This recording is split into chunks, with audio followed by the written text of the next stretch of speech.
The square root property says that if b is a real number and a squared equals b, then a equals plus and minus the square root of b.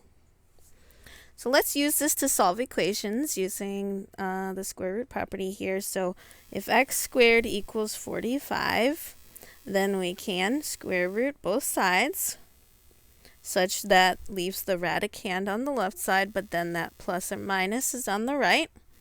The square root of 45, that's not a whole number, so let's break that down. 45 is 9 times 5, so there is a square root of 9 in there, which is 3, and then 5 is left over inside the radical.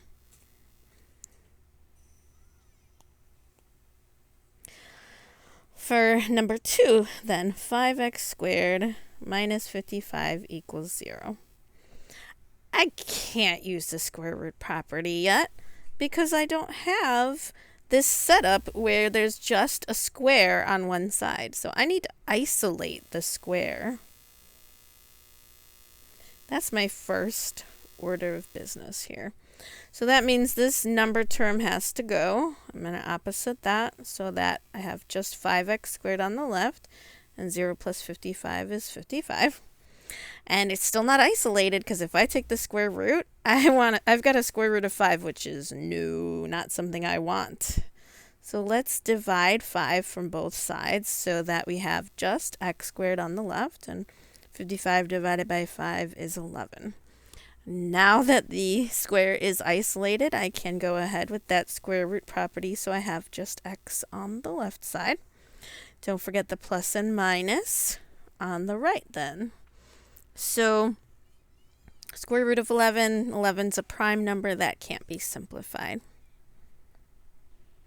And if we wanted to check that, we can check to make sure that that's a true solution if we go ahead and put that into the equation. So 5 times, let's say, negative root 11 squared minus 55 equals 0. The negative root 11 squared, well, negative 1 squared is positive 1, and root 11 squared is 11. So 1 times 11 stays 11, and then we can multiply by the 5, and 55 minus 55 is 0, yes. So you can check those if you want, but there should be no reason why they wouldn't be true. For number 3, we've got just a square on the left side. X plus 2 squared equals 18. So we can go ahead and apply the square root. So that leaves just a radicand on the left side. On the right side, don't forget the plus and minus. And then 18 is 9 times 2, so that's square root of 9 is 3. And then there's 2 left over inside.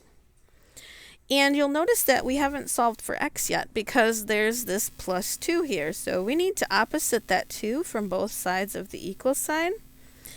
Then we'll have just x on the left. And that fixed number comes first. So negative 2 first.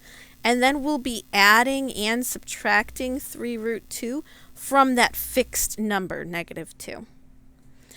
So you have to have something to add and subtract from. That's why that number comes first. And we can't actually add them together because they're not like terms, so they stay just like this. Negative 2 plus 3 root 2. That's 2 answers, right? Negative 2 plus 3 root 2. And negative 2 minus 3 root 2. It's easier to write it by hand with the plus and minus.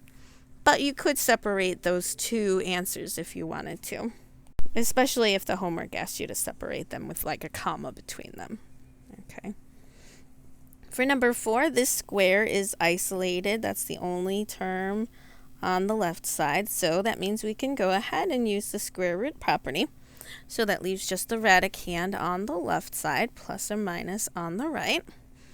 And even though we know that the square root of a negative number is not real, we actually do know what it is now because in the last chapter we talked about complex numbers. So this will be a complex number.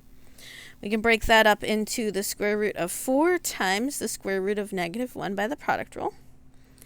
And the square root of 4 is 2, and the square root of negative 1 is I. So this will be a 2i.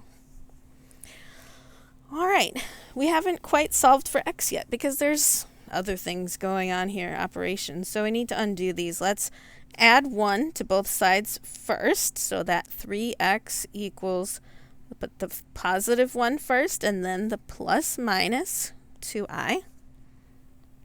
And then we still need to divide 3 to get x by itself. So we have to divide the entire side by 3. And by hand, this looks the best for our answer. X equals 1 plus or minus 2i all over 3. But we could separate those if we needed to. So let's just show what that looks like here.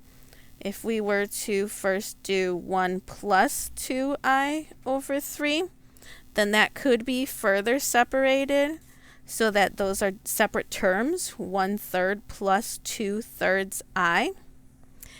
And the other answer, 1 minus 2i over 3. So we could separate that as 1/3 minus 2/3 I. And these would be our two separate answers.